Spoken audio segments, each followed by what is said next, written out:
Hello जी guys, अस्सलाम वालेकुम। तो जी कैसे हैं आप सब लोग? उम्मीद करती हूँ आप होंगे ठीक ठाक। अभी मेरी तबीयत ठीक नहीं है, जैसे कि आपको पता ही चल रहा होगा चेहरे से भी और आवाज़ से भी। एक सेकेंड, यहाँ पे अच्छा आ रहा है बैकग्राउंड इस तरीके से। मुझे तो बैकग्राउंड कहीं का भी पीछे से ना अंधेरा अंधेरा सा आ रहा है, लाइटिंग की थोड़ी सी कमी लग रही है। इधर आ जाओ।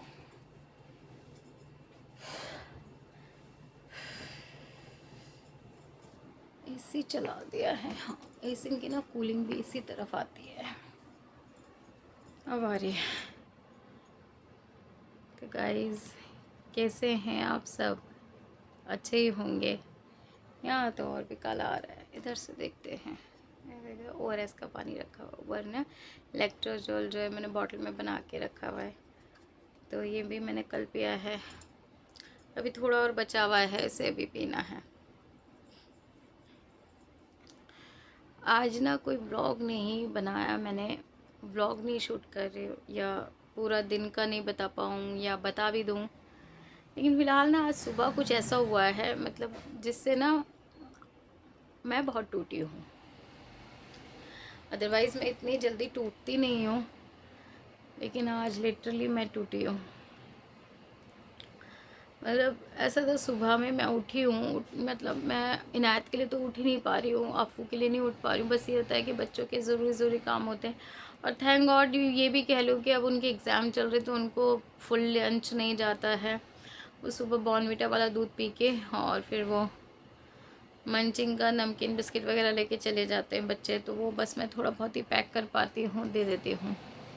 तो मैं उठी थी आसिफ जी के लिए, उठ के फिर मैंने रात की लेफ़्ट ओवर सब्ज़ी थी, तोरई की सब्ज़ी, जैसा आप लोगों ने व्लॉग में देखा ही होगा, वो बनाई थी। और फिर सब्ज़ी बनाई थी। फिर उसके बाद मैंने आटा रखा हुआ था फ्रिज में, फिर मैंने बड़ी मुश्किल से खड़े होकर 2 रोटी बनाई, उनका टिफ़िन पैक कर दिया था। उसके बाद ना मेरे को एकदम से ना चक्कर आने लगते हैं खड़े होने पे।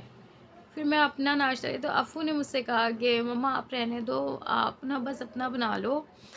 मेरा और पापा मेरा नाश्ता और अपना नाश्ता पापा ख़ुद बना लेंगे। तो मैंने कहा बेटा पापा नाश्ते में ज़्यादा कुछ खाते नहीं, चाय मैंने बना दी है, रोटियां रखी हुई हैं, तो पापा बस वो खा लेंगे। तो आसिफ जी जो है वो बस रात की लेफ़्ट ओवर रोटी जो होती है ना, वही उनको अभी वैद्य ने बोली हुई, जो उनको दवाइयाँ चल रही हैं, तो उन्होंने बोला हुआ है कि वो रोटी आपको सुबह चाय में मीन के खानी है। तो वो मैं एक्स्ट्रा बना के रखती हूँ रात को रोटी। तो रात भी मैंने रोटी सब्ज़ी बनाई थी, खड़े हो के बैठ के बनाई थी, तो मैंने बना दी थी रोटी। मैं आके यहाँ पर लेट गई, फिर मैं अपना नावे बोल, मेरे से ना मतलब नाश्ता बना के खाया भी नहीं गया था, वो मैंने बस रख दिया था, मैं अभी खाऊंगी। मैं बटर ब्रेड लेकर आई चाय के साथ, कि थोड़ी देर में खाती हूँ मैं अभी। फिर उठ के मैंने खाया। अभी वॉमिटिंग नहीं आ रही है मुझे, थैंक गॉड। कभी आप लोग सोचो कि अभी वॉमिटिंग में आप बटर खा रहे हो, नहीं, अल्लाह का शुक्र है, मुझे कल से कोई वॉमिट नहीं आया है अल्हम्दुलिल्लाह। खिचड़ी भी खाई थी मैंने, डाइजेस्ट की, फिर मैंने रात को रोटी भी खाई, तो अल्लाह का शुक्र है वो नहीं हुआ। तो फिर मैंने ब्रेड खाई बटर के साथ में, तो मैं खा के थोड़ी देर फिर लेट गई, क्योंकि उठा नहीं जा रहा, एकदम से होता है ना। तो हस्बैंड ने बोला कि तुम, वो आए तैयार वैयार होके कि मेरा नाश्ता ले आओ। मैंने कहा आसी आप अपना नाश्ता खुद ले आओ, मेरे से आज उठा नहीं जा रहा। आप बस चाय बनी हुई है, अपना चाय में कप डाल के लेकर आना है, कप में चाय डाल के लेकर आनी है, और रोटियां लेकर आनी है, बस और कुछ नहीं करना। तो वो बिना नाश्ते के चले गए। उनको इतना नाराज़गी हो गई कि नाश्ता नहीं करके गए। इसके अलावा लिटरली मेरे से बोला ही नहीं जा रहा कि मैं कुछ और बोलूं या आर्ग्यूमेंट करूं। तो मतलब कहने का ये है कि हाँ, एक वाइफ को बीमार पड़ने का हक नहीं है। 365 दिन वो आपकी सर्विस करती है, 24 आवर्स आपकी सर्विस करती है। और टिफ़िन लेके गए हैं, ऐसी बात नहीं कि टिफ़िन नहीं लेके गए। मैंने कहा टिफ़िन पैक कर रखा था तो टिफ़िन लेके चले गए, लेकिन वो तो जाके वहाँ खा लेंगे, लेकिन जो एक वाइफ होती है ना, उसको हमेशा ही रहता है यार बंदा ऐसे चला गया। और जब आप वीक होते हो ना, बीमार होते हो, तब आपको आपके लाइफ पार्टनर को ज़्यादा समझने का और उसका मौका मिलता है कि यार मैं इस बंदे के साथ 16 साल से खड़ी हुई हूँ इनकी ड्यूटी में। तो ये सिला है कि अगर मैं बीमार पड़ जाऊँ तो आप भी कप में चाय भी नहीं डाल के ला सकते, रोटी नहीं ले सकते हॉट से निकाल के। तो अब तो मुझे गिल्टी फील करा के चले गए ना, मुझे ये फील करा के चले गए। और मैं वैसे मतलब चीज़ों को इतना ज़्यादा ना खींचती नहीं हूँ उनकी, क्योंकि मुझे पता है कि हमारे ऊपर कोई भी नहीं है, हम दोनों ही हैं एक दूसरे के साथ में। ना कंप्लेन करना, ना कुछ करना, फ़ायदा भी नहीं है कुछ कह कंप्लेंट करके भी करें तो किससे करें एक दूसरे की कंप्लेंट। मेरी कंप्लेंट्स तो मतलब वो कह देते हैं, लेकिन कुछ चीज़ें ना डायरेक्ट दिल पे लग जाती है कि नहीं करना चाहिए यार। बीवी है, बीमार पड़ने का हक उसका भी है। और मेरी बीमारी का तो ऐसा है कि शुगर है मुझे, लेकिन आप यकीन जानिएगा मैंने कभी शुगर में ना कभी उनको ये कहने का मौका नहीं दिया कि अरे तुमने दवाई खाई कि नहीं खाई, शुगर की दवाई खाओ। प्रेगनेंसी में कभी उनको ये कहने का मौका नहीं दिया तूने इंसुलिन नहीं लगाया। जो एक लड़की एक इंजेक्शन से डरती थी ना, वो लड़की पूरा 9 महीने तीनों टाइम अपने शरीर में इंजेक्शन खुद ले आया है मैंने, ताकि उनका बच्चा इस दुनिया में आ सके, हमारा बच्चा इस दुनिया में आ सके। अपना शरीर कटवा लिया, बहुत कुछ कर लिया यार। पता है क्या होता है, हर रिश्ता सिर्फ खाली है ना मेरे से मांगता ही है। जब मेरे लेने की, मैं किसी से कुछ लेती नहीं हूँ, लेकिन जब रिटर्न की बारी आती है ना लोग मुंह मोड़ लेते हैं। हर रिश्ते में मतलब मैंने अपना 100% दिया है, लेकिन जब वो होता है ना कि होता है हर टाइम इंसान इतना फिट एंड फाइन नहीं रह सकता, तब सारे रिश्ते मुंह मोड़ लेते हैं। सोचते हैं इसको तो क्या ही मतलब है, इसका तो कोई वजूद ही नहीं है, इसको कुछ भी कह दो, इसके साथ कुछ भी कर लो। हस्बैंड का ही नहीं, मैं सारे रिश्तों की बात कर रही हूँ। सब सब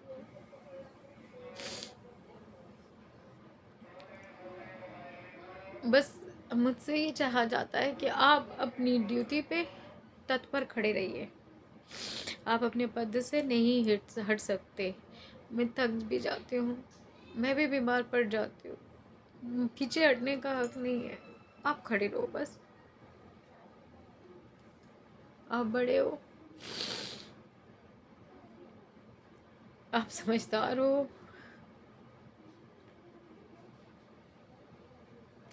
होता नहीं है यार कभी बड़े समझदार, पता नहीं। लेकिन पहले मतलब मैं थोड़ी सी भी बात पे कुछ करती थी ना, तो आप लोग कहते थे कि नहीं उनका भी डाउनफॉल हो सकता है, उनको भी चीज़ें हो सकती हैं। मैं वैसे अपनी पर्सनल लाइफ ज़्यादा यूट्यूब पे शेयर नहीं करती हूँ, मुझे अच्छा नहीं लगता कि मेरे हस्बैंड के बारे में कोई कुछ कहे, क्योंकि यहाँ पर समझने वाले कम और बिगाड़ने वाले ज़्यादा होते हैं। चीज़ें मैं अपना उनका रिश्ता छुपा के रखना ज़्यादा पसंद करती हूँ, क्योंकि लोग बाग अब रिश्ते तोड़ने पर आ गए हैं और मैं अपना रिश्ता तोड़ना नहीं चाहती हूँ। मैं अपना रिश्ता शुरू से बचाती चली आई हूँ। और एक होता है ना कि मतलब हर रिश्ते में ज़्यादातर हस्बैंड वाइफ का वो होता है, मतलब ज़्यादातर रिश्ते में हस्बैंड सपोर्टिव होता है कि मतलब वो आपका एक शील्ड मार्क बनता है कि अगर हस्बैंड खड़ा है तो उसकी वाइफ को कोई कुछ नहीं कह सकता, या कोई। यहाँ पर उल्टा है, उल्टा करके सोचना कि मैं खड़ी हूँ तो मेरे हस्बैंड तक कोई पहुँच नहीं सकता, और लोगों को हसद सी बात की है कि ये क्यों खड़ी है यहाँ पर, ये हटे फिर हम डायरेक्ट बात करें या कुछ भी है। लेकिन मैंने वो मौका कभी किसी को दिया नहीं, ना ही आगे भी कभी दूंगी। लेकिन कई बार आपकी लाइफ का बड़ा ही डाउनफॉल वाला सीन चलता है कि जब आप, और मुझे ऐसा लगता है जब आप बीमार ज़्यादा होते हो ना, तब चीज़ें आपके ऊपर ज़्यादा, आपका दिल बहुत कमज़ोर सा हो जाता है, दिमाग अपने सेंसेस में नहीं रहता है, दिमाग वो सोचता है। खैर चलो कोई नहीं, कोई बात नहीं। लेकिन मुझे बताइएगा ज़रूर, क्या मतलब अ, नहीं खैर कुछ भी मत बताइएगा कुछ भी मत बताइएगा।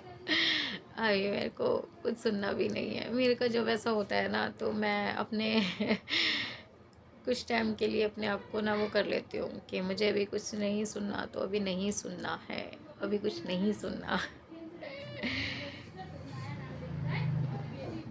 बस चलिए, मैं आप लोगों से मिलूँगी फिर। और प्लीज़ इस वाले वीडियो को जज मत करिएगा, कैसे भी मत जज कीजिएगा, बिल्कुल भी जज मत करिएगा।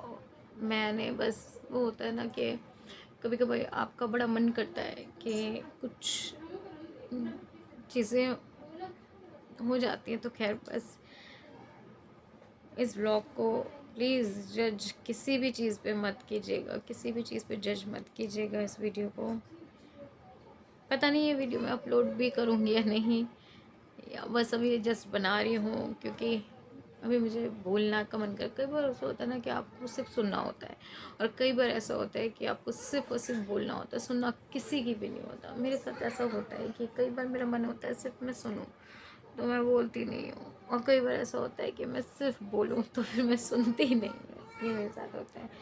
खैर मैं आना आप लोगों के साथ में थोड़ी देर बाद बात करूँगी। अभी ना मेरा बाद में नेक्स्ट टाइम। हे गाइस, तो मैं यहाँ पर आ गई हूँ, आपको अपने बारे में कुछ और भी बातें बतानी थी।